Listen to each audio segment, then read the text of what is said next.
Hi, everybody. Welcome back to Street Cred Podcast, where we have creators, athletes, and filmers on the pod. Today, we're doing the stories of What You Don't See, Vulgus 365, with Sam Mckernan, owner of Vulgus. Yes, sir. Thanks for having me on. So hyped. It's gonna be a fun one. Yes, I'm excited. Yeah, it's been last time I did a podcast was 2 years ago, and I was pretty nervous. So I'm excited to see what we're gonna talk about and what happened over the past 2 years. A lot has been going down. Yeah. Yes, big 2 years for you. Yeah. Going from 20 to now 22. Yeah. 22 years old. Legal everywhere now in the States too. Well, when I met you, so we met in Hood years ago. 3 years ago. I think it was 3 years ago. 3 years ago? Yeah, pretty sure. At a bar, Pub 26, Mount Hood, so you were underage. I was. Yeah. They didn't card. True, Pub 26. No, they didn't card. Yeah, I was with Vince and another of a friend, and it was a fun trip. Vince. Yeah. Good. Vince Otsi. Vince. Yeah. Vince doing? Vince Otsi right now? He's doing good. He's road biking a lot. He now works for Oakley. He's the sales rep for Oakley in a lot of Quebec. And yeah, he's busy. He's doing what he loves, and he's doing great. Yeah. Always in my mind, it's Vince Otsi and Matt Duff together. Then Matt Duff's been popping off, and I feel like I haven't seen that much of Vince lately. Yeah. Still, I think he still likes skiing. He just maybe moved on to he'll definitely ski or he does touring a bit more now, but I think he doesn't necessarily do park skiing as much anymore, but he loves skiing. I think he's focusing on biking and different things in his life, but he's doing great. Yeah. so no more street part from Vince. No, I don't think so. That's it. Highly doubt it. Yeah. Okay. It's going to be Matt from now on. Yeah. Okay. Yeah. And that's pretty awesome. I've seen him so many times this year with the comp, so Yeah. No, Matt is awesome. Yeah. Even I forget sometimes how good he is at skiing. Kind of see him skiing like, wow, he's very impressive to watch ski. Yeah, he's Yeah. becoming the East Coast person around all the events that he's always there Yeah. in the skiing. And I feel like in snowboarding, it's a lot of Frank Jobin, who's always Ouais, Frank, aussi, ouais, Frank Jobin, yeah. Which is, yeah, Mathieu is everyone on the street and all the street contests. I think he did the, was it the Do Tour, like street style? He goes to, street style. So they bought the new Do Tour. yeah, So, but the old Do Tour now, I guess. So I don't know if it will come back, but yeah, hopefully. hopefully. But anyways, we're sidetracking. Right now we're in the headquarters, I guess we could call it Yeah, that. this is the new studio headquarters. Finally moved out of my parents' garage. So we're here now. It's a nice little space. It's pretty empty now. All the clothing for this upcoming collection and season has not really come in yet, so it's pretty empty, but it's gonna be packed soon, and it's nice to have a little space of my own to do things, and yeah, it's super nice. And you said that you're gonna put around 100 boxes up in here, and I'm excited to see how it pans out because It's gonna be hectic. I mean, all of this that you see behind, like it's all nice and cute right now, if you want to say, but it's all gonna be shelving everywhere, so it's gonna be very compact. So we'll see, yeah. but it will be good. 100 boxes means that oh my God, that's a lot. Because in each boxes you have a couple items, at least like 5 to 6 minimum. So Yeah, then it's about 100 boxes. There's about 1,800 to 2,000 pieces coming in. So yeah, of just all the hoodies are here. So there's hoodies, some hats, and for the fall, but all the jackets and beanies are not beanies, sorry, jackets and snow pants are still missing. So that's about 2,000 total items. So yeah, it's a lot of clothes. It's crazy. I'm so impressed. That is crazy. At 22-year-old too, it's like, Yeah, I mean, it kind of happened, and I still think like this whole brand is kind of just me having fun a little bit still. I kind of forget maybe the scale of it sometimes, but in my mind, there's always room for improvement and it's never going to be perfect, but it is very impressive. Even when I think about it, I kind of forget myself. But when I think about 2 years ago, the size of what I was doing and now it's crazy and I kind of forget about it. But yeah. pretty quick because you started in 2021, kind of just. So I started so I used to compete a bit more in skiing. So like this Canadian Open tours in Canada, I did a few Norams, and then I tore my ACL, and then I went back skiing like what 10 months later, then tore my second ACL in the other knee. Absolute nightmare. Yeah, so after the second one, out of boredom, I kind of started sewing really for fun. And that kind of led to making those like fleece hats that you tighten up the top. So I did those, kind of sold those. And you did those prior to the big trend. I feel like There was a few companies doing it. I don't remember the name, but there was one that really inspired me. I think they're called Sync Tech. They're from Minnesota, I think, but I remember seeing them and it's definitely copying a little bit, but it was, everybody's doing them now, but yeah, but it's a forever design. It has been done in the exactly. it will die down and come back in 2 years Exactly. again. So it started with those hats, and then I learned how to screen print. So I bought a little screen printing setup for my garage, and I started printing shirts and hoodies for like local restaurants and like movie theaters and stuff like that. And then eventually, yeah, like just local businesses, they would need shirts for their staff, so I would do Like them. for the Cineplex, you would do the logo on Yeah, the or like it was Cinepine. There was one at Saint Adèle here, a smaller one. okay. And so I did that and then started printing my own kind of logos and shirts and then took the money from that and then made my first snow pants, which were terrible when I think about it. Terrible. So the first no pens you manufactured, or Yeah. did you No, I did you didn't. try and sew one? No, I know how to make them, like very basic, but I didn't try. No. Okay. Yeah, Like, because that's another game as well of sewing. That's when you make the yeah. mistakes that makes you want to burn your sewing machine and I quit would it. never. I don't have the skills. I don't have the patience. And there's a few companies like Zach at Sovern does it fully custom pieces. It's crazy. And it's just a different way of doing it than not manufacturing on a bigger scale. But what he does, it's It's impressive. It's so impressive. Like dedication yeah, when you do exactly. that. Yeah, But he says that Sovereign can like sit down. Well, Zach, he can sit yeah. down and do it for like for a whole day and just kind of be in trance and do it. Hmm. And then he has done his work for the week or Yeah. something. And it's just like even I sew a lot and I can't go into that dedication. No, no. So I manufacture as well because it's Yeah, like there. it's a completely different business and different way of doing things. Yeah, but So it's very the cool. yeah, I feel like the sewing is great, but then manufacturing gives you time to do the marketing because the marketing also is a big part of it.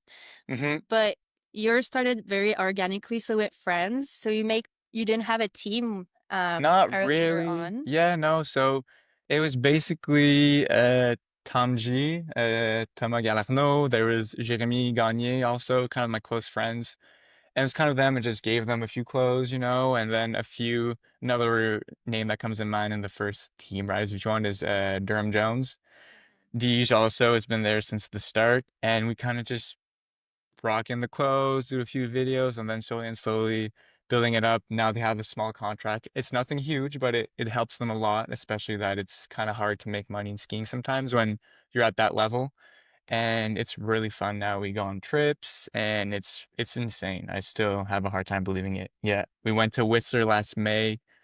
It was Durham, Marty, Kingston, um, Jay, Alec Anderson, and Noah was there. Noah Woodford was there filming, and it was kind of surreal going to Whistler, like just to film a video. And we were all in the same Airbnb, and they stayed for a whole like 2, 3 weeks. I stayed for a week, but it was very surreal. It was like a dream come true almost.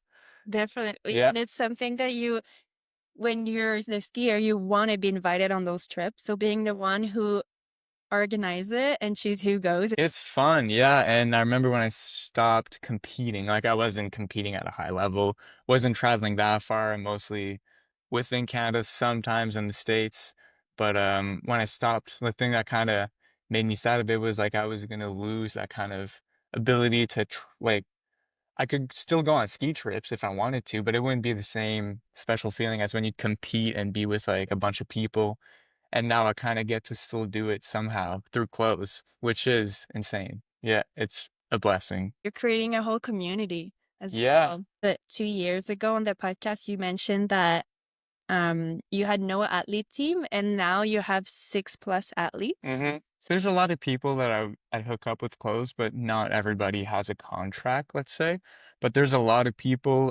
This year there's a Rudy Lipin that is on the team, Mathieu Dufresne also, Matt Doof, Dicky. There's a few people, yeah. Rémi Asselin, which he got injured recently too, but What did he? he got his ACL torn. Yeah. That But sucks. yeah, he got surgery fast and he's probably gonna be skiing next year. So hopefully he's gonna be back soon Fingers, yeah. because he's young and he's good and has a lot of potential. How So old is he now? he- I think he's 18, 19. I'm not Okay, sure. he's still Yeah, young. yeah, I think he's around there. I'm not sure. But And you have your first woman, yeah. Naomi. Yeah, no has yeah, there's not a lot of girls, obviously I know, but Nao is really sick, has really good style, and I see her definitely becoming a great skier. And yeah, there's also Zoe, that's from Whistler, which is a pretty cool. I met her when I was in Whistler. Super cool chick, and yeah, she rips. There's a lot of good girls that are coming up on the scene. It's fun to see. And why did you wait so long to get girls on the team? I don't, it's not a thing that I didn't want. It just kind of didn't really happen or align. I'm not too sure. It kind of just did, and I'm happy, yeah, because the girls are popping off lately, yeah. Yeah, everybody is so good.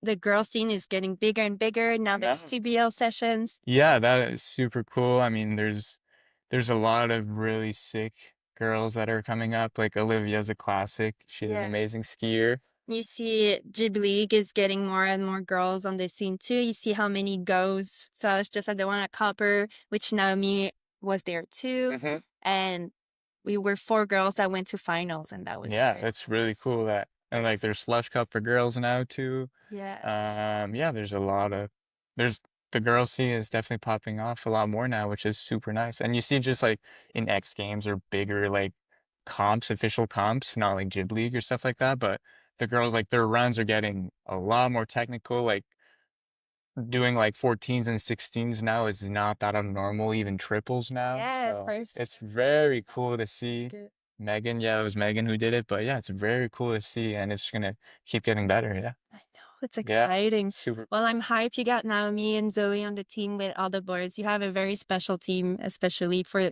me who grew up in the Eastern Yeah. Canada. I feel like love the names you have on. Yeah. And I want to circle back to you said when you started, Hmm. um, so screen printing, you don't have to have Yeah. an inventory. Let's say you print on blank, Yeah. it's less cost.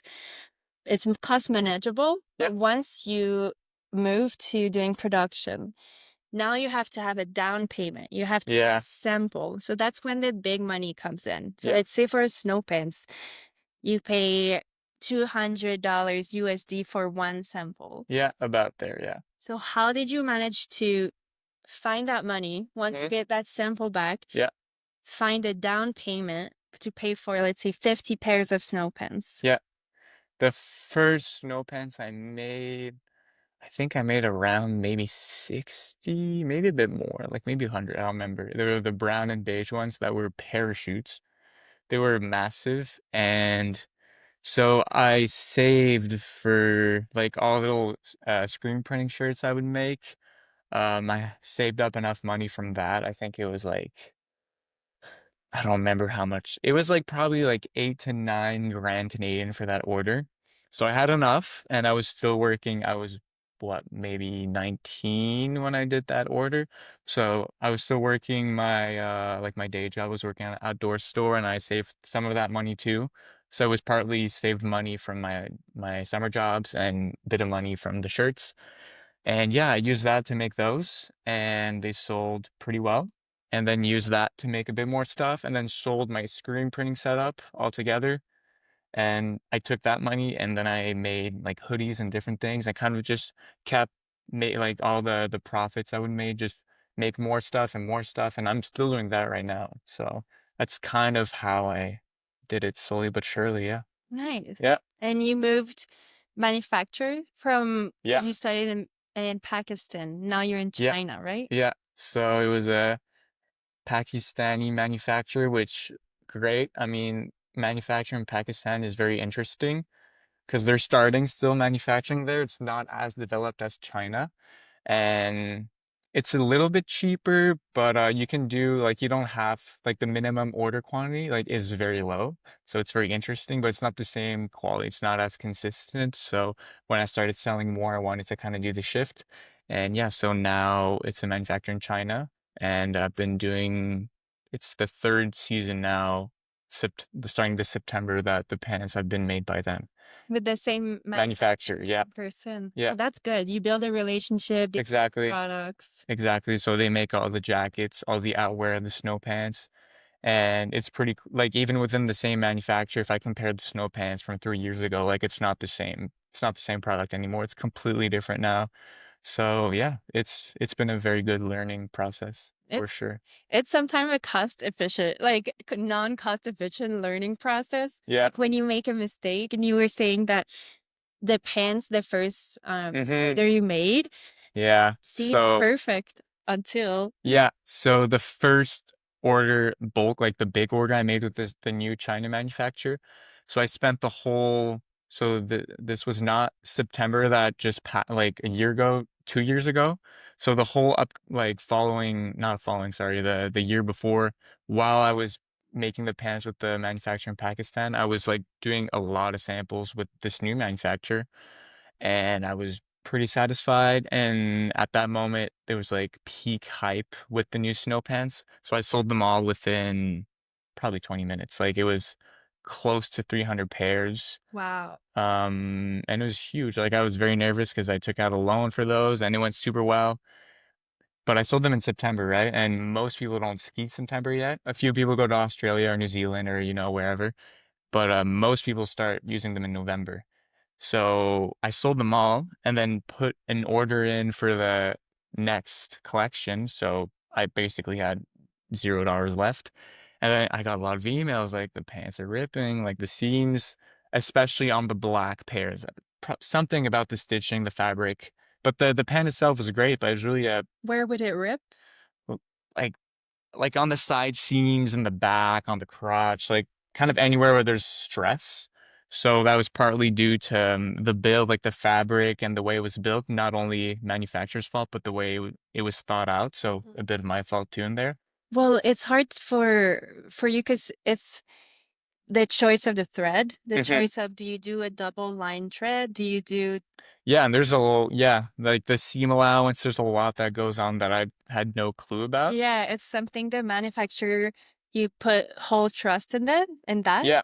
Otherwise, you tell them, But that's the thing. You have to tell them, but if you don't say everything, like they won't necessarily do everything. Like you have to be pretty precise. So, I mean, I got quite a few emails about the whatevers, and I warranty my stuff. Like, I won't sell you a pant in 2 months. Oh, it's ripped. It's not my fault. So it's like, okay, so I'll get you some pants when I get the next collection in. So those people waited for like 3 months, and it wasn't fun, and it cost me a lot of money again because it was stuff I could have sold, but yes. had to give it back because it was defected and it's part of the game. But I didn't think about that. Like keeping or like planning money reserve or inventory reserve for warranty. I didn't think about that. So that's another That's thing.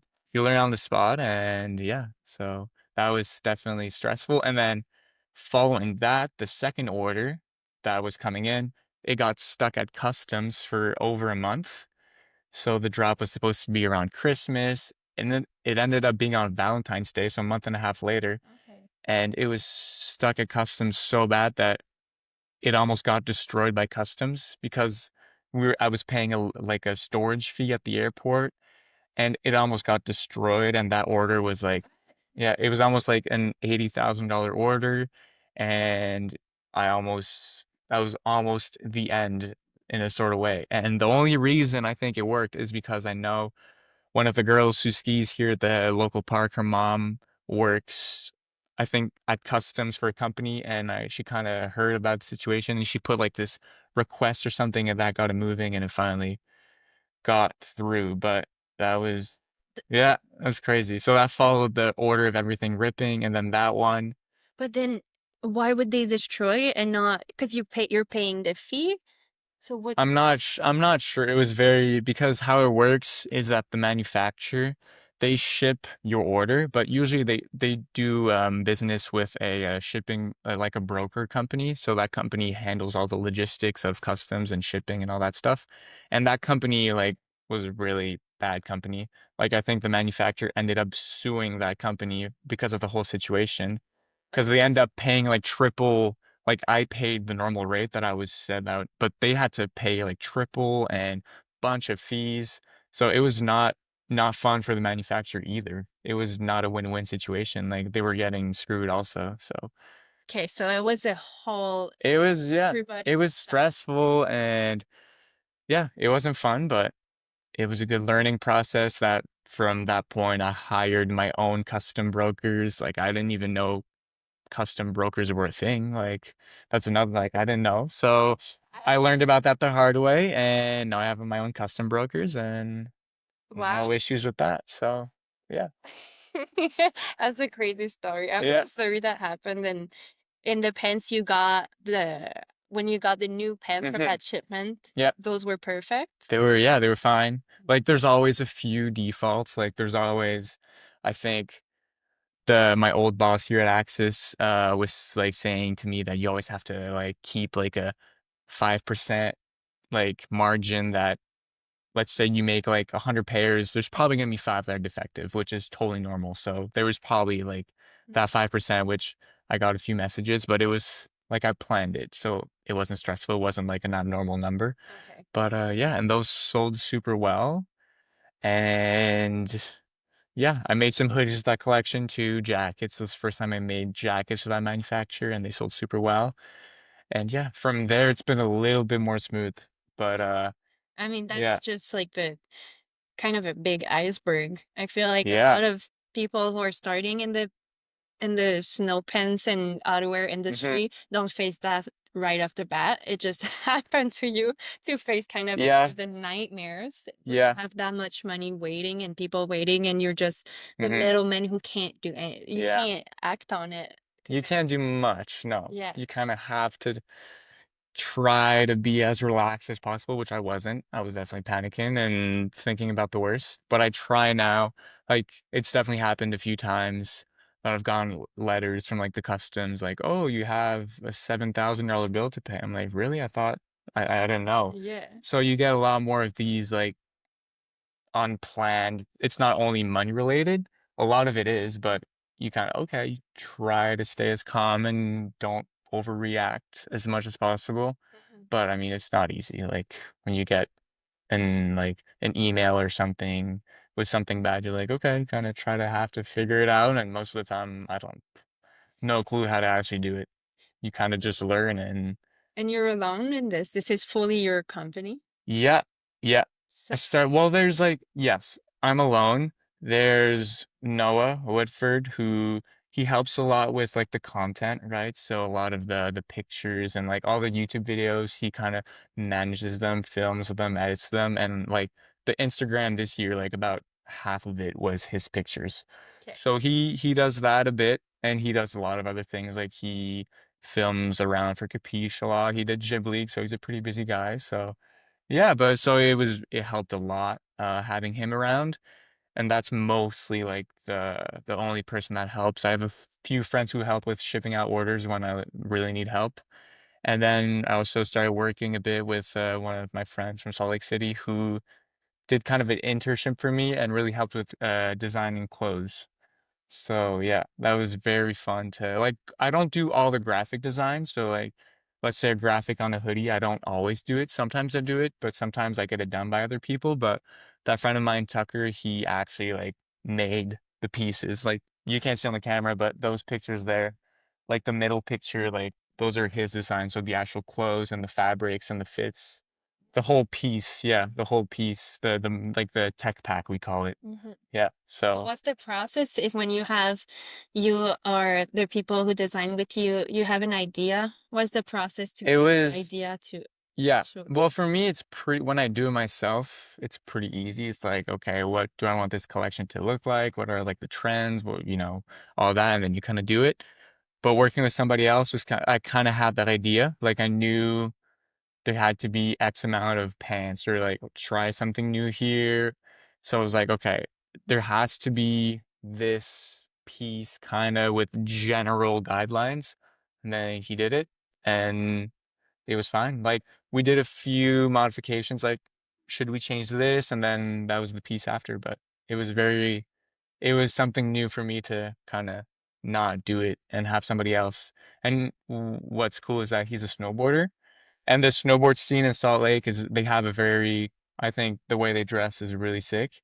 So his like visions on clothes and fits is completely different from what I would normally do. So it was fun kind of working with somebody that has a completely different vision and like the pieces he made, like they're not what I've done. Like they definitely look like the pieces I would normally do, but with like a twist. And I think it's gonna be very cool when we eventually drop them. I'm excited. Yeah. You get inspired by your surroundings, and in Salt Lake, for having lived there for the last 2 years, they are trendsetters in the Hmm. skiing and in the snowboarding. It's so inspiring. My style has evolved so much. Before Salt Lake, I lived in Colorado, and I Hmm. had a little bit of a Colorado style. Yeah. More like outdoorsy. Yeah, Maybe yours I don't know what's called. Grateful Dead without being Grateful Dead. Like, I Right. don't know, it's just like a Colorado twang, Right. which is looked down upon a little bit sometimes by Okay. Salt Lake people. But no, it's just fun to be inspired, and then you bring all of this together, and Hmm. that's how it all your pieces evolve over time. Yeah, I think that especially moving forward, like the first collection I'm gonna put online in September is very outwear focused. So like jackets, pants, hoodies, you know. But the second one is definitely different than what I would normally do. Like there's definitely you can see the brand, but the pieces are very different. Like they're very inspired off streetwear and snowboarding a bit more. And I think it's kind of definitely a trend that's going to be coming. Like I see more and more people wearing work jackets skiing or just like a button-up shirt with no helm, like just a beanie on. I think Mhm. that's some of the coolest.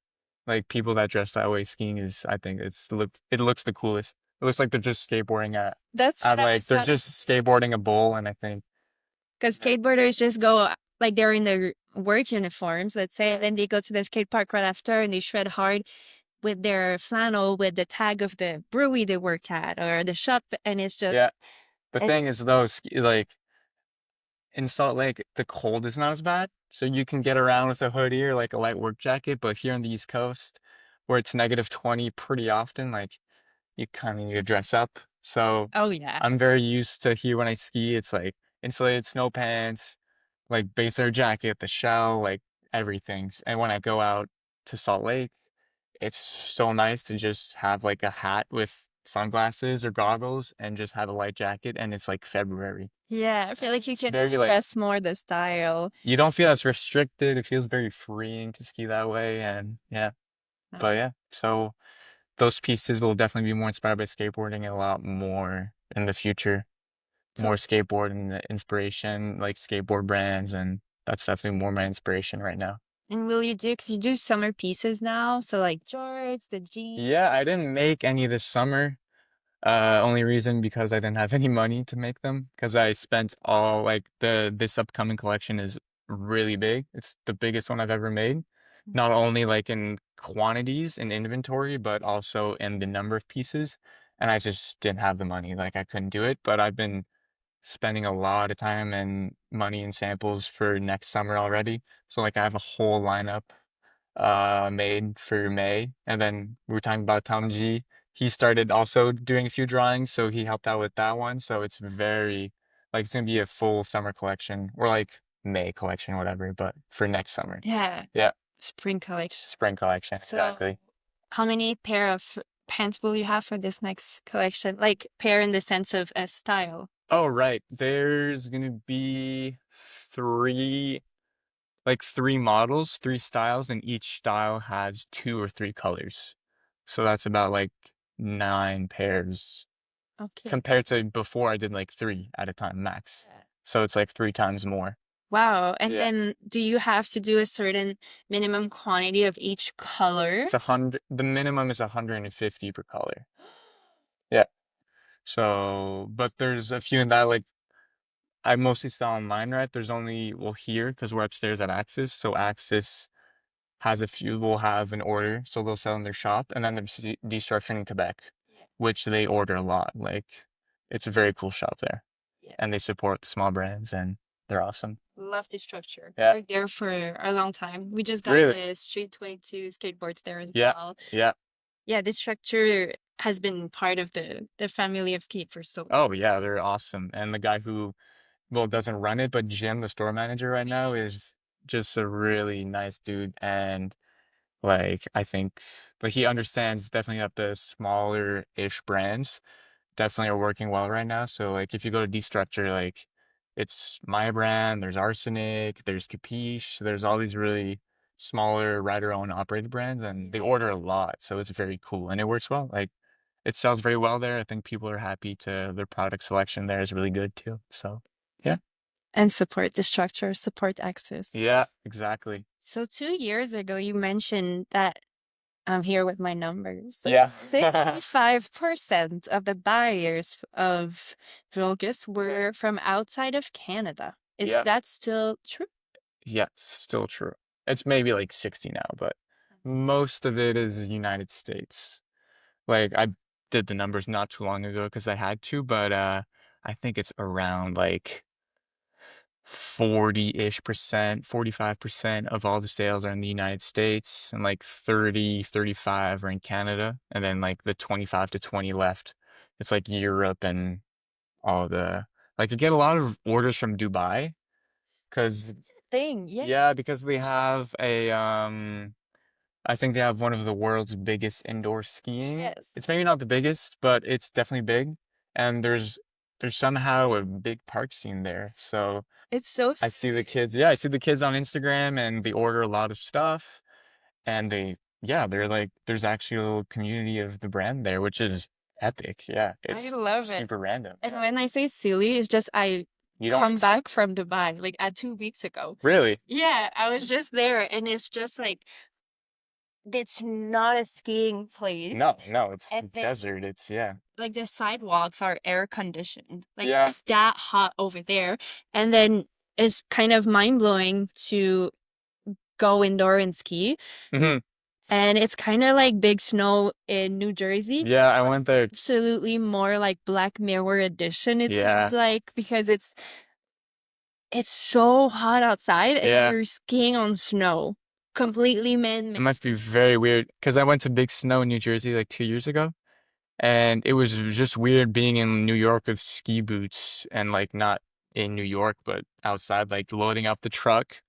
We're like, where are we going? And going to the mall to ski. Yeah. It's very weird, but it's fun. But those places, they get me sick. Like the fake extreme cold, all our eyes were itching, like our noses were running after. No, It it's was, not made. It's not a real cold that makes you feel good with your no. chocolate after. No, no, no, no. We were all kind of sick, but it was fun to ski in July, like indoors. The little park there is pretty fun. And then you get out in the parking lot and you're lizard, and it's just like Yeah, you don't even get the sun because it's a story parking. yeah. The parking lot is indoor there, Yeah. but yeah. So that was fun. But yeah, so Dubai, I definitely get a bit of orders there, which is super cool, and it costs a fortune to ship there. Yeah. But no, the people there are nice and they support the brand, so it's cool.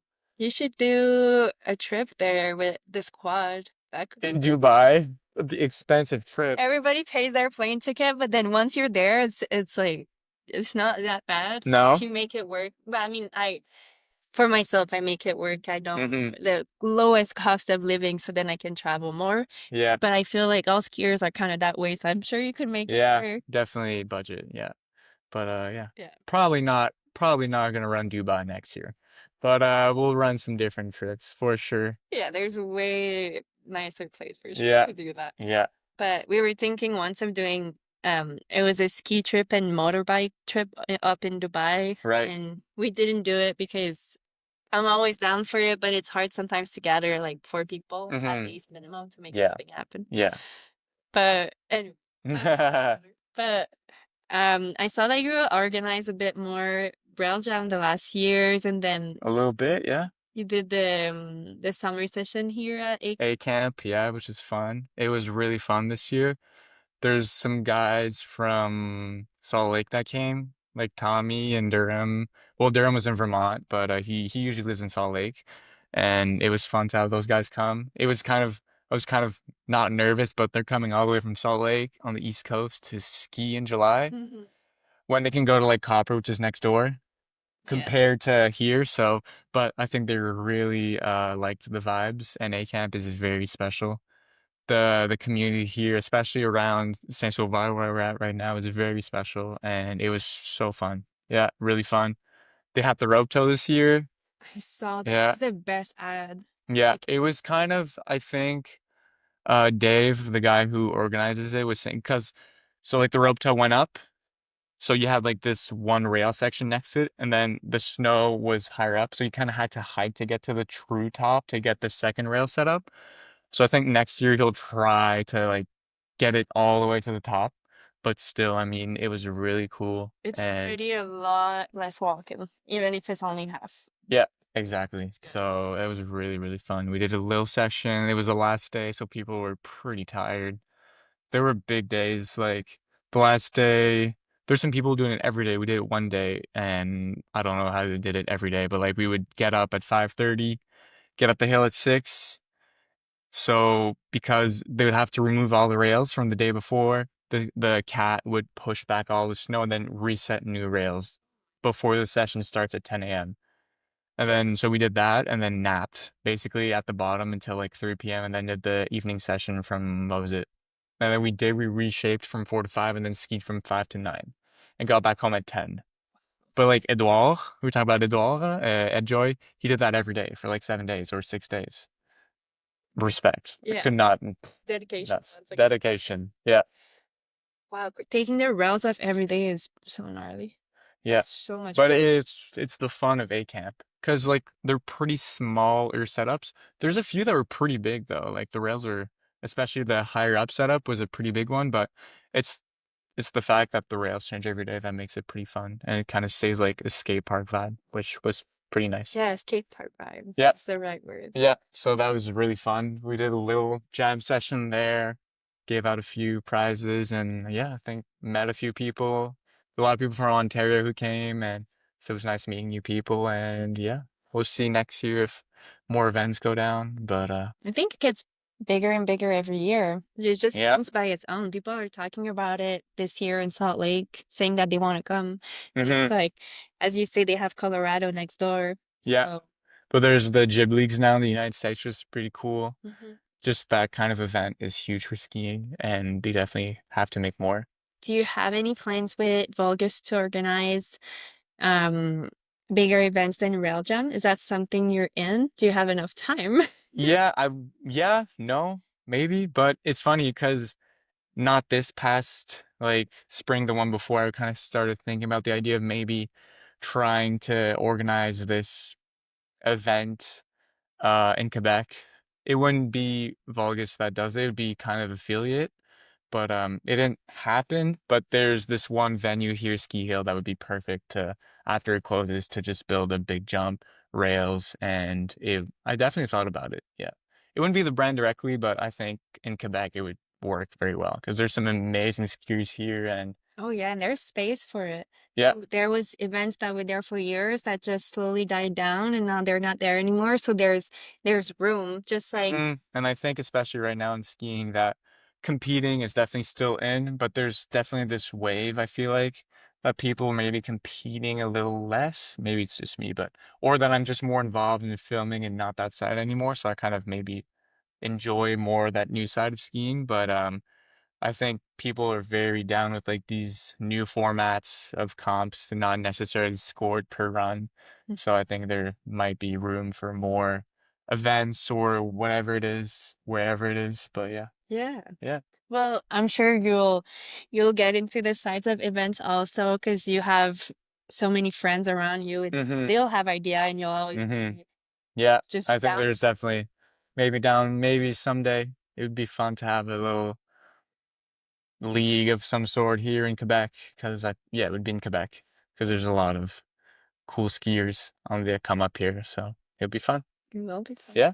So what's the next 5 years gonna look like, you think? Just 5. I don't know, 5.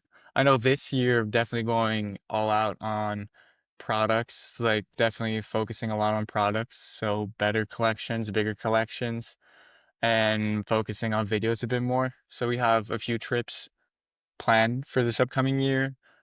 We wanted to maybe do like a 1 year video. I'm not sure we're gonna do that. Just do like m more YouTube videos. Hmm. Maybe go to Minnesota to get some like little park vid on the rope topes. Definitely trying to do more street videos with the crew. Probably do another Whistler or spring trip to film something this year. So for now, More about the lifestyle of like follow the writers throughout the years instead of waiting a year to do a big project. I think, I mean, doing a 1 year video or 2 year video is insane. Like it's dedication. But when you do those, and especially like I don't necessarily have the funds to fully support a 1 year video. Because if we would do like a 1 year video, like all the money would go there and like nothing else would go down in the like video wise or small trips because it would be all kept for that, which is cool. But like nothing would happen on the like ongoing year.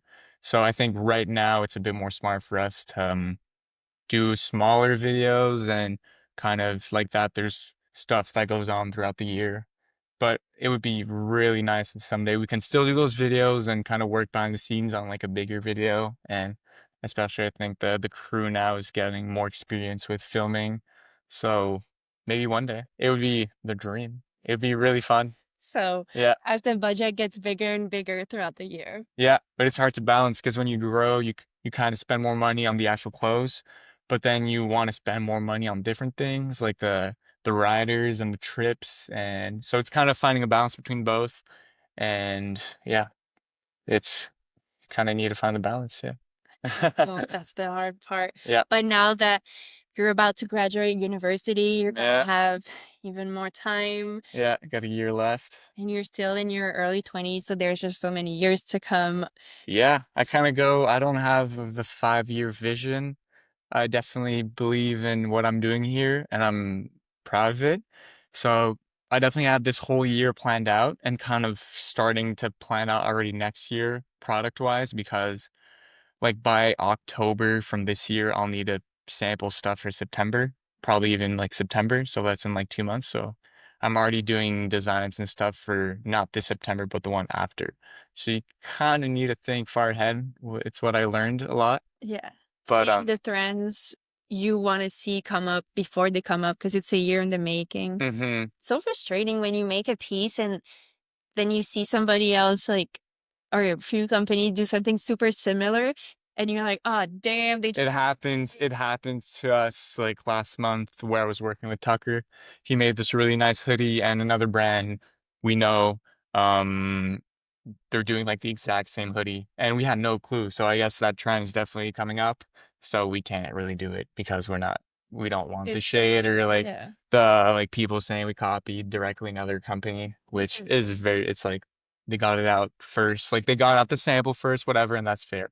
And But in the yeah. end, you're not copying because it's if you know all the time it takes before, you'd be copying if you saw it, and then a year later you would. Yeah, I think that's kind of thing that like brands would understand. Like if you sample and then it's already in your order and then you kind of come out with it at the same time. I think I would definitely understand if somebody would like a similar brand would do something almost identical to me because I know the whole process. But like it's so easy for people to see on Instagram, oh, they copied, no, no, no, no, no, which is super understandable too. Like it's this almost the same piece. Like you're probably gonna get called out for it. But Yeah. yeah, that's the thing. It's kind of you kind of want to do your own thing, your own wave, but at the same time, like there's definitely trends that are in place, and that's what sells. Because you definitely want to do something of your own that express, like you want to express yourself on the clothes, but then you kind of follow a bit the trend because you'll know it sells, right? So at the end of the day, you do have to sell a bit of stuff to make it work. Yeah. So So you follow you and you follow what you you see kind of, yeah, on you the blog follow as the well. trends a little bit. And we were talking about like the streetwear and stuff. I definitely see that going a bit more popular in the next year or two in Hmm. skiing. It's like clothing you wear on and off heel. Exactly. That kind of you could it matches both. Yeah, Sure. exactly. Yeah, that's definitely the like the vision for the upcoming collections, more streetwear inspired, while Nice. keeping the more outwear pieces because you need those too. Yeah. I So love yeah, it. yeah. And we have an unreleased piece behind. I hmm don't know if you want to keep it unknown yet, but I think I've leaked these on Instagram already. Uh, so this is for the fall collection. So there's a lot more jackets in this collection. So there's gonna be shells. Last year I came out with my first like technical shells, and they sold really well. So I'll have two of those now in the upcoming collection. We have some puffer jackets here, goose down jackets, fully reversible, and then we have more insulated jackets. Yeah, that one. this is perfect for Quebec. Yeah, it's nice and warm. It's a new fit for me. It's definitely more, it's like a really more boxy fit, um, which is definitely trendy a bit more. Cinching the jacket super hard. So if I'm gonna just cinch my jacket halfway up, might as well just make it a little bit shorter and Yeah. wider. So we'll see how that goes. But I'm so hyped on that jacket, how it came out. And yeah, all these pieces, they're, yeah. And the pants, no, I don't have them here, but little leak on some of the jackets for this fall. So very hyped. The best jackets I've made in my opinion so far. Yeah. They look so clean. Thank you. So clean, very Yeah. high. Yeah. And And it's kind of I've been doing a lot more not to say big mountain skiing, but like getting outside the park, like touring and just skiing more regularly. And it's definitely opened my eyes to how those pieces are kind of made. Like I have a jacket here which I probably won't show yet, but I'll show it fast. But this jacket was kind of the result of me going to Kicking Horse this winter in BC and like skiing for a whole week with a backpack on and doing hikes and that kind of stuff, and made me realize that the jackets I made before, they work great, but they don't work great for if you're doing that kind of skiing.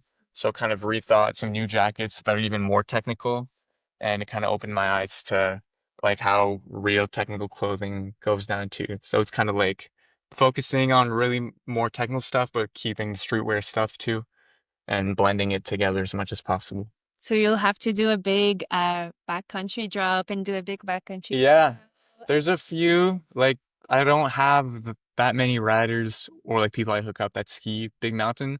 There's Floyd. I don't know if you know him, kid from Whistler who, Lloyd. yeah, his name is Floyd. He's pretty young and he skis big, like he's nuts. Like he's crazy and just hugging off cliffs and skiing POW. And so I'm kind of trying to keep those people in mind too, where I'm making stuff that it has to work right now for the people that ski park and street, but it kind of has to work for those people too that ski really everywhere on the mountain. So at some point, hopefully I'll have the money to really make like more dedicated products to those people and have like enough of an audience to sell that. Yeah, I Yep. think it will work as you get older too. For me, what happened is most of the people transition from park to backcountry. Yeah. So then you'll see that wave probably because it's just kind of, it always happens. And so, Oh, it happened. Yeah. And not that it's happened to me. Like I ski park a lot and I really like it. I'm definitely not the most amazing park skier. Like I get around fine. I think just the way I ski park is just kind of fast. Like when I went to Whistler last time, I basically only did cork threes and back two outs, and just that's the it. Just skiing fast. style. Yeah, went up to the peak a few times with my friend Jay, and just kind of got some turns into. So for me, that's like the perfect lap, like some shoots and then some park.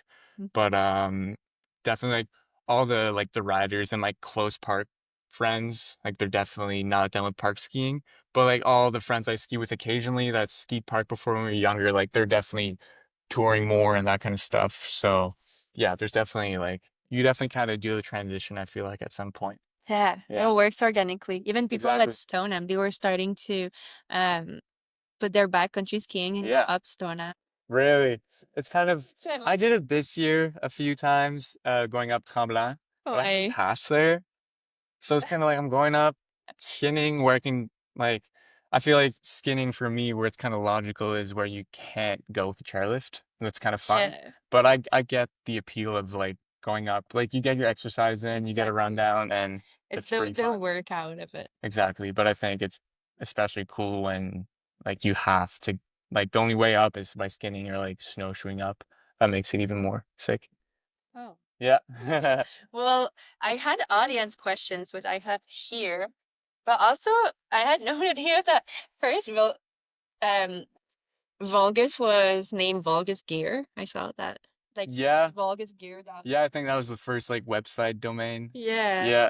And your first Instagram picture of you like launching the brand was Jay Gagne on a skateboard, super blurry, no caption. Yeah. And I was like, I when think did I that made happen? a few I think I made a few before. I think I maybe archived a few posts, but that was definitely like in the first ones. Yeah, I definitely had this huge when I started like this huge skateboard phase and screen printing. Like I followed, I don't remember the name of the company, but there's this one company that like I think they still screen print everything themselves, and it's very like rugged almost, and that was kind of the main inspiration, and then kind of shifted slowly. But yeah, So it was fun. It was so organic, just fun. yeah, it was a lot. It was definitely a different look for sure. And do you have any other names than Vulgus you had in mind? No, I mean, no, I kind of so the it sounds weird, I'm aware, like it's definitely it sounds like a weird name, but the It's weird to it too. it just sounds like it kind of sounds like vulgar, there's a lot of but I think the catch is that it kind of sometimes people are like, like it sounds intriguing. So sometimes and then but the real meaning behind is just a Latin word that means like a group of people like hanging out, which I think when I started was definitely the goal. Like like just having a crew involved, which it wasn't at first, but now it kind of is, which is like I'm very happy about that. And it's just super fun to have like people involved and like we were saying, going on trips and having just people involved. So Did you like look up online words of, because I think I hit the Google Translate, yeah. Unfortunately, pretty, yeah. And then the 365 came along at some point. I like the quote, like not the quote, like the phrase of the company is we do this all day, every day. yes, So that's kind of everywhere. So it's like 365. This is what we do, yeah. We ski. it sounds good. Vulgus 365. I like it. Yeah, It's thanks. good. And I Yeah. had to look up online because I never thought about what would Vulgus mean, and then I looked up online, and the definition is that in like the total like dictionary Yeah, yeah, yeah. open is that in the ancient Rome, the general population Right, was called the vulgus, so the working class, right. to have a that was used by the elite to have a Oh, contrast with the general population. okay. But general population throughout the decades, they took that word and put it back into a positive thing. And now it's like, you're not part of you're not with us. Like we are the voice of the people. We have That's street cred. insane. That's like Culture. perfect. I didn't know that. That's perfect. Because that's kind of Like, how did he find that word perfectly? Because it's so that. but that's like the exact kind of smaller brand, not corporate, like just getting people involved as much as possible. And I think that's insane that you mentioned that because that's kind of, see, I didn't know that, but that's perfect. Yeah. Yeah. Wow. I thought you really like nailed it on the name. Also, I love that it says street creds, just mentioning the podcast. I was like, damn. Yeah, that's crazy. Wow. That's like the perfect meaning. Yeah. And like the most rewarding thing for me is when I go somewhere that's not necessarily home because there's a few people that ride my products here and know about me or like the company. It's still very cool when I see like the camera can't see it, but that picture there with all the people over the under the fire. Do you see it? Yeah. That's me with like six random people at the hill who somehow recognized me and wanted a picture. No And way. I was like, what? Like, why? I'm nobody. But it was pretty funny. Local legend here for sure. Because here it's so small. It's small. I wouldn't say I'm a local legend. I'm like No, I you're a think local people legend. I think people know Yes. me.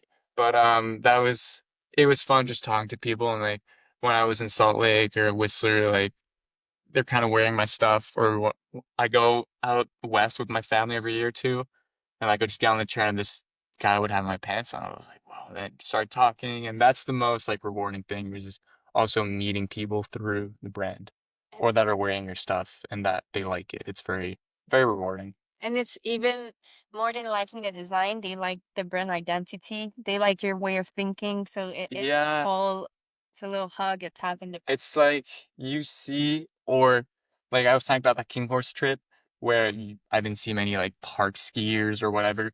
And I saw this one kid at the top or at the summit. I think he had a Harlow kit on. He kind of saw my kit, and we kind of knew like just through like clothes that like we kind of shared the same interests within skiing. Usually music tastes are a bit similar, like the Mm. whole like vibe, and that's just through like clothes, which is very special. It says a lot. Yeah, it's very That's special.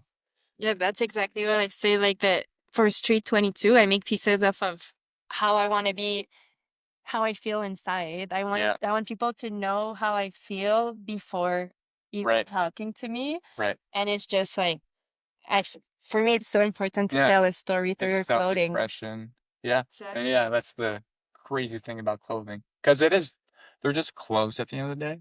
But it's like It the is so whole like fast. thing behind it and like the hype that you're able sometimes to create or like the community Mhm. or whatever it is. Like But it's very like impressive. now it is like more, it's a beauty to say it's just clothing. Because for us women, like less than 100 years ago, we couldn't wear pants. Right. And it's just like now we're making pants in any type. And now it's just Hmm. like, who cares what you wear? And it's Yeah. just like, thank fucking God. Yeah. that now we can just like wear what we want. And it's just so Yeah. empowering.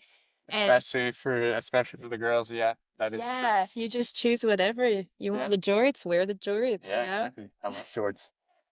Me too. Oh, fun fact. I know we're talking about you, but I had a sampling issue Hmm. that I was thinking about, and uh, in my snow pants, we're doing like the fleece inside is a pajama, Right. and I asked them, Like the pajama pattern, like plaid? yeah, and Yeah.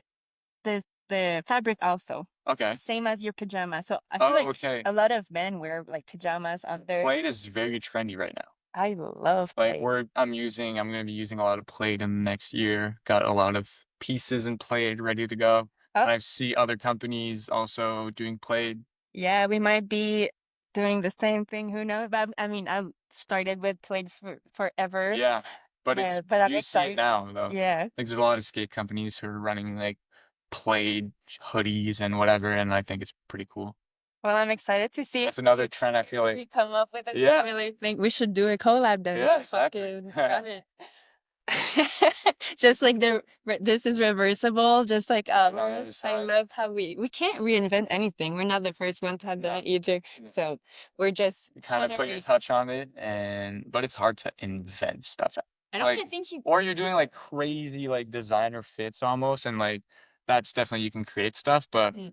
with what I'm doing and what you're doing, most of the pieces are more for like a generic public sort of within like the skiing Because community. there's constraints, meaning like Of you still course, have to like do sportsman. you have like your target audience. You can start making like these puffer that come to your ankle because you think they're sick. Like it just doesn't work with like your brand and what you're doing. The woven one we did, it was so bouncy that it's sick. But if you land so hard, it adds so much pressure to Yeah, you. it doesn't work exactly. So, Yeah, but yeah, this story, it was just like the pants inside is a pajama pants right. for Yeah, spring. yeah. I was like, okay, let's make it basketball shorts inside. Mm-hmm.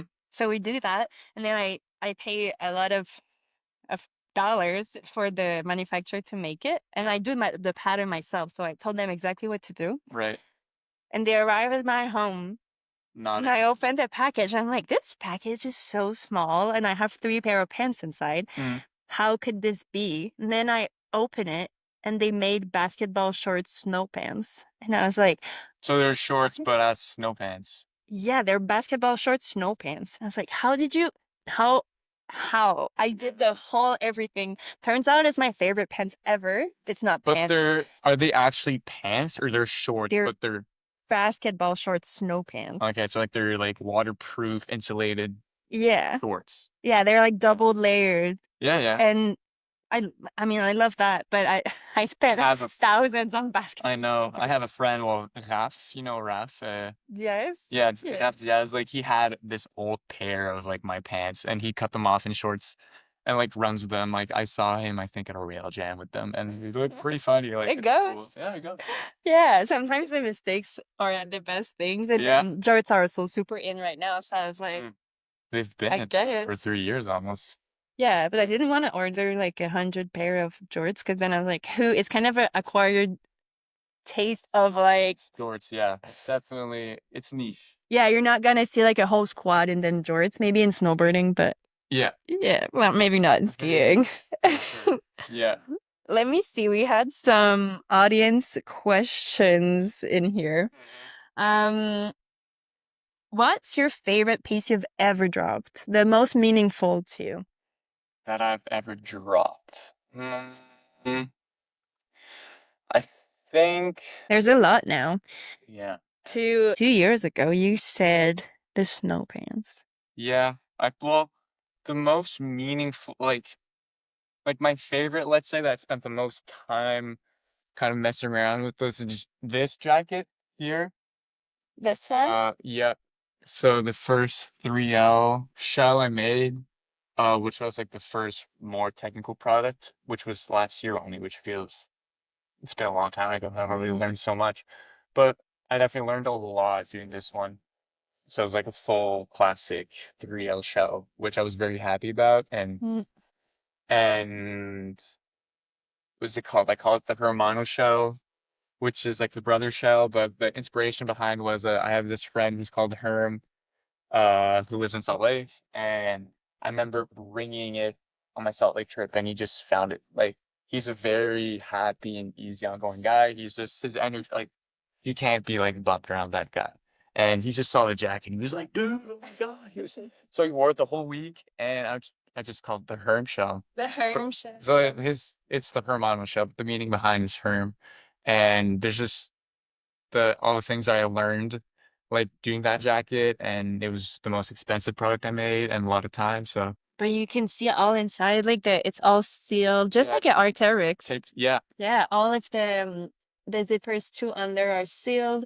yeah, Everything is yeah. it's prime. It's made by the same company who used to make Arc'teryx. So it's It's very similar. it's so insane how much a branding changed everything. Because like our Arc'teryx is probably selling this jacket for I don't even know how much now, probably 800 or something, and then you makes it Yeah, accessible, accessible, accessible. accessible. Yeah, I think I sell it what like 340 Canadian or 350, which is on par for a 3L shell. And yeah, but I mean, yeah, big brands can sell it for more if they want, and if demand is there, well, you can sell it for more. But they do make pretty good jackets, though. Yes, I love my Arc'teryx. Yeah, I think though recently they kind of had a drop in quality. I've been here. I'm not sure. I don't really own Arc'teryx pieces anymore. I only have one, and it's a used one because it's just so Yeah, expensive that I can't. it's pretty expensive. I think they make good stuff, but I have this one jacket, an Atom. It's called it's like this thin insulated.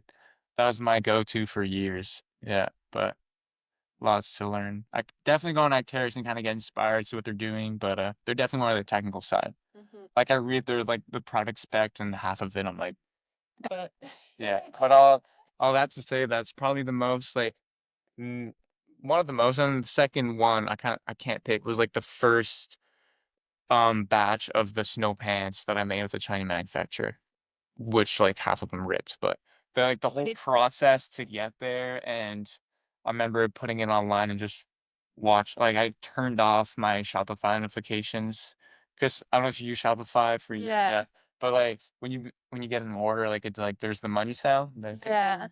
and I just turned it off. I didn't want to hear it. I was hoping himself, and then I logged back in 10 minutes later, and I think there was 20 pants left, Wow. and it just sold basically 25 minutes after. And I was like, whoa. And like the whole build up to that. And like, yeah, Did that it whole have? summer I was nervous. Had to pay back my dad because my dad loaned me a bit of money. So I wasn't stressed about it, but I was definitely like going to work and like being somewhat careful with my money and like but when it worked, I was like, wow, like that's crazy. I remember buying a sandwich after as a reward at the coffee shop. I'm like, I'm buying lunch today. Yeah, I'm buying myself a sandwich today. Yeah. With no Ben's money. Yeah, exactly. I bought myself a sandwich. That was my gift. Did it did the years after that did it sold out as quick? Um, Probably not as quick just because there's more stock. Um, but it's definitely been selling very well over the past years. I'm very happy. I think people are starting to know more about the brand and like the people that are sticking around or seeing like the evolution and are somewhat satisfied with the products, I guess, if they're buying another pair. And now that you have in stores as well, Yep, so this two is different. stores, yeah. But it's only in Quebec, so like the people in the States and stuff still have to buy online. Maybe someday I'll get a retailer in the United States. Would be Yeah. fun. Yeah. Well, we're thinking doing like a kind of the house we live in, having just like Yomi, like a pop-up. Yeah. And Street 22 might be in Innsbruck next year. Yeah, that's cool. So we could do like a Euro Like shop. a pick up in store kind of thing, or like Yeah. only open specific amount of hours. hmm Because that's the thing, though, is if you open a shop, like you have to be there at the shop. I know. Which is like this online is, I mean, I work a lot, but it's like I don't have to be at the shop from like 10 to 5. Like I can work at 7 a.m., take a break, come back, work in the evening. But that's the only thing. Or like you open like 2, 3 days a week and So your that's it. typical day, well, this is brand new. This is This, it's very strange that because I would work in my bedroom at my desk, in the kitchen, or in the garage. So it's kind of interesting to have a distinct space. I feel like I can definitely concentrate better. Like this weekend, I left on purpose my computer here, didn't bring it. And last night was Sunday night, it's Monday morning today. And I kind of wanted to do stuff, but I don't have my computer, so it kind of forced me to like just chill. that's good. But right now, probably here from like 8 to 5 kind of thing every day. Monday to Friday. Yeah, kind of, probably. Are you able to pay yourself? Not really. Like, yes, I could. But unfortunately enough, I live at my parents' house still, so my cost of living is pretty low.